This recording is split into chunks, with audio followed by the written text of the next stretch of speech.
श्लोक 1 अर्जुन उवाच संन्यासं कर्मणा कृष्ण पुनर्योगं च शंससि यच्छ्रेय इत्योरेकं तन्मे ब्रूहि सुनिश्चितम्।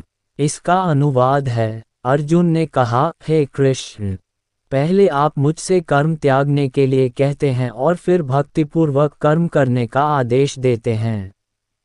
क्या आप अब कृपा करके निश्चित रूप से मुझे बताएंगे कि इन दोनों में से कौन अधिक लाभप्रद है? इसका तात्पर्य है, भगवद गीता के इस 5 अध्याय में भगवान बताते हैं कि भक्तिपूर्वक किया गया कर्म शुष्क चिंतन से श्रेष्ठ है। भक्ति पथ अधिक सुगम है, क्योंकि दिव्य स्वरूपा भक्ति मनुष्य को कर्मबंधन से मुक्त करती है। द्वित बड़ी यह अध्याय में आत्मा तथा उसके शरीर बंधन का सामान्य ज्ञान बतलाया गया है। उसी में बुद्धियोग अर्थात भक्ति द्वारा इस भौतिक बंधन से निकलने का भी वर्णन हुआ है। तृतीय अध्याय में ये बताया गया है कि ज्ञानी का कोई कार्य नहीं करने पड़ते। चतुर्थ अध्याय में भगवान ने अर्जुन को बताया है कि सारे यज्ञों का पर्यवसान ज्ञान में होता है, किंतु चतुर्थ अध्याय के अंत में भगवान ने अर्जुन को सलाह दी कि वह पूर्ण ज्ञान से युक्त होकर उठ करके युद्ध करे। अतः इस प्रकार एक ही साथ भक्तिमय कर्म तथा ज्ञानयुक्त कर्म की महत्ता पर बल देते हुए कृष्ण ने अर्जुन के संकल्प को भ्रमित कर दिया है। अर्जुन ये समझता है कि ज्ञानमय संन्यास का अर्थ है इंद्रिय कार्यों के रूप में समस्त प्रकार के कार्यकलापों का परित्याग।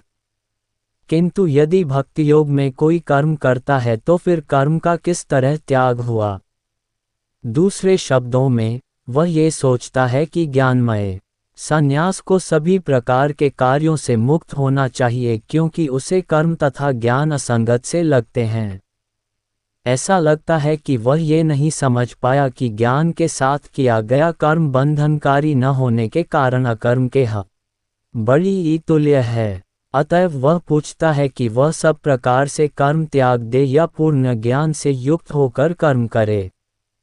श्लोक 2 श्री भगवान उवाच संन्यास कर्मयोग शचनी श्रेयस्करावुभौ तयोस्तु कर्म संन्यासात् कर्मयोगो विशिष्यते। इसका अनुवाद है, श्री भगवान ने उत्तर दिया, मुक्ति के लिए तो कर्म का परित्याग तथा भक्तिमय कर्म कर्मयोग दोनों ही उत्तम हैं, किंतु इन दोनों में से कर्म के परित्याग से भक्तियुक्त कर्म श्रेष्ठ है।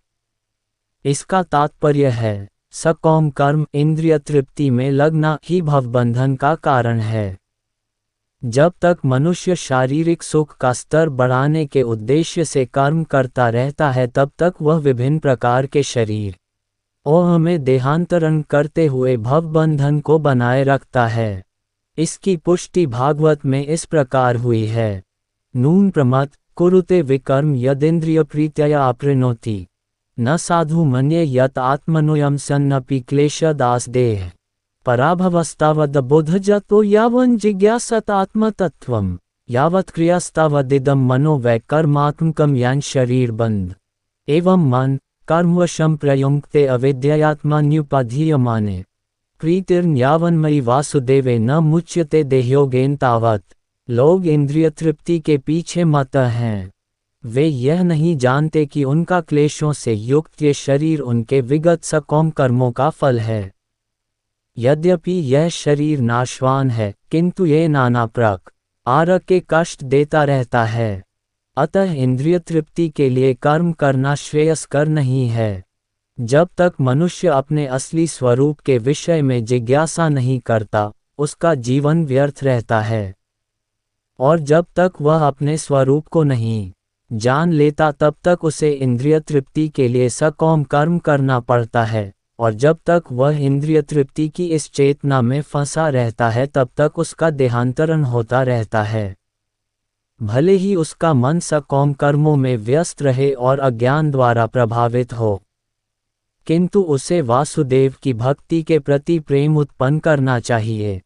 केवल तभी वह भवबंधन से छूटने का अवसर प्राप्त कर सकता है। अतः ये ज्ञान ही कि वह आत्मा है, शरीर नहीं, मुक्ति के लिए पर्याप्त नहीं। जीवात्मा के स्तर पर मनुष्य को कर्म करना होगा, अन्यथा भवबंधन से उबरने का कोई अन्य उपाय नहीं है। किंतु कृष्ण भावना भावित होकर कर्म करना सकौम कर्म नहीं है।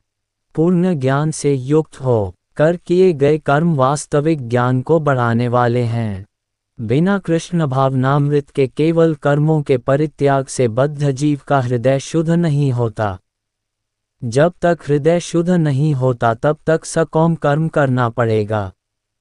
परंतु कृष्ण भावना भावित कर्म कर्ता को स्वत सकौम कर्म के फल से मुक्त बनाता है, जिसके कारण उसे भौतिक स्तर तक उतरना नहीं पड़ता। अतः कृष्ण भावना भावित कर्म संन्यास से सदा श्रेष्ठ होता है, क्योंकि संन्यास में नीचे गिरने की संभावना बनी रहती है। कृष्ण भावनामृत से रहित संन्यास अपूर्ण है, जैसा कि श्री रूप गोस्वामी ने भक्तिरसामृत सिंधु में पुष्टि की है। प्रापंचिकतया बुद्ध्या हरि संबंधी वस्तुन मुमुक्षुभि परित्यागो वैराग्यम फल्गु कथ्यते।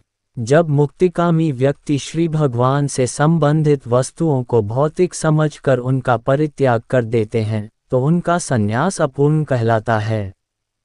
संन्यास तभी पूर्ण माना जाता है जब ये ज्ञात हो कि संसार की प्रत्येक वस्तु भगवान की है और कोई किसी भी वस्तु का स्वामित्व ग्रहण नहीं कर सकता। वस्तुतः मनुष्य को यह समझने का प्रयत्न करना चाहिए कि उसका अपना कुछ भी नहीं है। तो फिर संन्यास का प्रश्न ही कहाँ उठता है।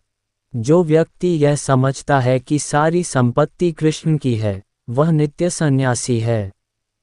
प्रत्येक वस्तु कृष्ण की है, अतः उसका उपयोग कृष्ण के लिए किया जाना चाहिए। कृष्ण भावना भावित होकर ही सब प्रकार का पूर्ण कार्य करना मायावादी सन्यासी के कृत्रिम वैराग्य से कहीं उत्तम है। श्लोक 3 गेय स नित्य सन्यासी यो न द्वेष्टि न कांक्षति निर्द्वंद्वो हि महाबाहो सुख बंधात प्रमुच्यते। इसका अनुवाद है, जो पुरुष न तो कर्मफलों से घृणा करता है और न कर्मफल की इच्छा करता है, वह नित्य सन्यासी जाना जाता है। हे महाबाहु अर्जुन, ऐसा मनुष्य समस्त द्वंद्वों से रहित होकर भवबंधन को पार कर पूर्णतया मुक्त हो जाता है। इसका तात्पर्य है, पूर्णतया कृष्ण भावना भावित पुरुष नित्य सन्यासी है, क्योंकि वह अपने कर्मफल से न तो घृणा करता है, न ही उसकी आकांक्षा करता है। ऐसा सन्यासी भगवान की छोटी दिव्य प्रेमा भक्ति के परायण होकर पूर्ण ज्ञानी होता है, क्योंकि वह कृष्ण के साथ अपनी स्वाभाविक स्थिति को जानता है। वह भलीभांति जानता रहता है कि कृष्ण पूर्ण अंशी हैं और वह स्वयं अंशमात्र है। ऐसा ज्ञान पूर्ण होता है क्योंकि यह गुणात्मक तथा सकारात्मक रूप से सही है। कृष्ण तादात्म्य की भावना भ्रांत है, क्योंकि अंश अंशी के तुल्य नहीं हो सकता। ये ज्ञान की एकता गुणों की है, न कि गुणों की मात्रा की। सही दिव्य ज्ञान है जिससे मनुष्य अपने आप में पूर्ण बनता है, जिसे न तो किसी वस्तु की आकांक्षा रहती है, न किसी का शोक। उसके मन में किसी प्रकार का छल कपट नहीं रहता, क्योंकि वह जो कुछ भी करता है कृष्ण के लिए करता है। इस प्रकार छल कपट से रहित होकर वह इस भौतिक जगत से भी मुक्त हो जाता है। श्लोक 4 सांख्ययोगो प्रतिबाला प्रवदन्ति न पंडिता एकमप्यस्थित सम्यगुभयोर्विन्दते फलम। इसका अनुवाद है, अज्ञ आनी ही भक्ति कर्मयोग को भौतिक जगत के विश्लेषणात्मक अध्ययन सांख्य से भिन्न कहते हैं। जो वस्तुतः ज्ञानी है वे कहते हैं कि जो इनमें से किसी एक मार्ग का भली भांति अनुसरण करता है, वह दोनों के फल प्राप्त कर लेता है। इसका तात्पर्य है, भौतिक जगत के विश्लेषणात्मक अध्ययन सांख्य का उद्देश्य आत्मा को प्राप्त करना है। भौतिक जगत की आत्मा विष्णु या परमात्मा है। भगवान की भक्ति का अर्थ परमात्मा की सेवा है। एक विधि से वृक्ष की जड़ खोजी जाती है और दूसरी विधि से उसको सींचा जाता है। सांख्य दर्शन का वास्तविक छात्र जगत के मूल अर्थात विष्णु को ढूंढता है और फिर पूर्ण ज्ञान समेत अपने को भगवान की सेवा में लगा देता है। अतः मूलतः इन दोनों में कोई भेद नहीं है क्योंकि दोनों का उद्देश्य विष्णु की प्राप्ति है। जो लोग चरम उद्देश्य को नहीं जानते वे ही कहते हैं कि सांख्य और कर्मयोग एक नहीं है, किंतु जो विद्वान न है वह जानता है कि इन दोनों भिन्न विधियों का उद्देश्य एक है। श्लोक 5 यत्सांख्य प्राप्यते स्थान तद्योगैरपि गम्यते एकम सांख्यम च योग च यः पश्यति स पश्यति। इसका अनुवाद है, जो ये जानता है कि विश्लेषणात्मक अध्ययन सांख्य द्वारा प्राप्य स्थान भक्ति द्वारा भी प्राप्त किया जा सकता है, और इस तरह जो सांख्य योग तथा भक्ति योग को एक समान देखता है, वही वस्तुओं को यथारूप में देखता है। इसका तात्पर्य है, दार्शनिक शोध सांख्य का वास्तविक उद्देश्य जीवन के चरम लक्ष्य की खोज है। चूंकि जीवन का चरम लक्ष्य आत्म साक्षात्कार है, अतः इन दोनों विधियों से प्राप्त होने वाले परिणामों में कोई अंतर नहीं है। सांख्य दार्शनिक शोध के द्वारा इस निष्कर्ष पर पहुंचा जाता है कि जीव भौतिक जगत का नहीं अपितु पूर्ण परमात्मा का अंश है। फलत जीवात्मा का भौतिक जगत से कोई सरोकार नहीं होता, उसके सारे कार्य परम ईश्वर से संबद्ध होने चाहिए। जब वह कृष्ण भावनामृतवश कार्य करता है तभी वह अपनी स्वाभाविक स्थिति में होता है। सांख्य विधि में मनुष्य को पदार्थ से विरक्त होना पड़ता है और भक्ति योग में उसे कृष्ण भावना भावित कर्म में आसक्त होना होता है। वस्तुतः दोनों ही विधियां एक हैं, यद्यपि ऊपर से एक विधि में विरक्ति दिखती है और दूसरे में आसक्ति है।